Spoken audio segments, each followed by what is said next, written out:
In this video, I'm going to show you how you can protect specific apps with Face ID. About a year ago, I made a video that showed how you can keep your kids out of your iPhone messages and photos. However, based on a question I got a little bit earlier today, I discovered a much simpler way to accomplish the same thing. That is, of course, as long as the person who has your phone doesn't know your unlock code. Here's how you do it. Open up your iPhone, find the app that you want to protect with Face ID, and then long press on it until you see a bunch of options appear. I'll put it up on the screen so you can see what it looks like. Tap the option that says Require Face ID. And when you do, you'll see a notice that warns you that when you enable this Face ID protection, it'll require either your face or the code that unlocks your phone to let you get into the app. This is Editor Ivan here, and I just wanted to let you know that while you can require Face ID for most of the apps on your iPhone, when you select Photos and require Face ID for it, you'll see a list like this one here that lets you know other apps on your phone also have access to the Photos content.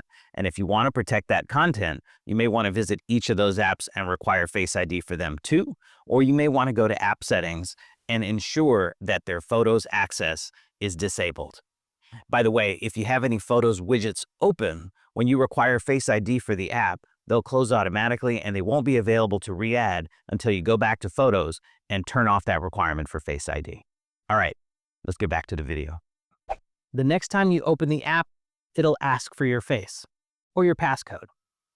And if you decide you want to turn it off later, it's the same series of steps as what we just did. You open up your phone, you go find the app, you long press on it until you see all of the options, and then you choose the option that says, Don't require Face ID. It's important to know that if you have a device that uses Touch ID, you get the same sort of option, but with Touch ID instead of Face ID.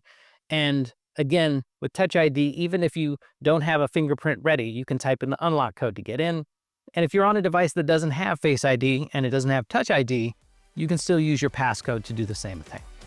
So that's it. I want to give a special shout out to Juan Araya, my solar guy, who asked me a question that led me to this discovery.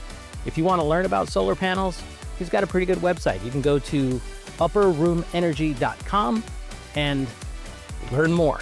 Drop a comment if you have any questions. Thanks for watching, and I'll see you in the next one.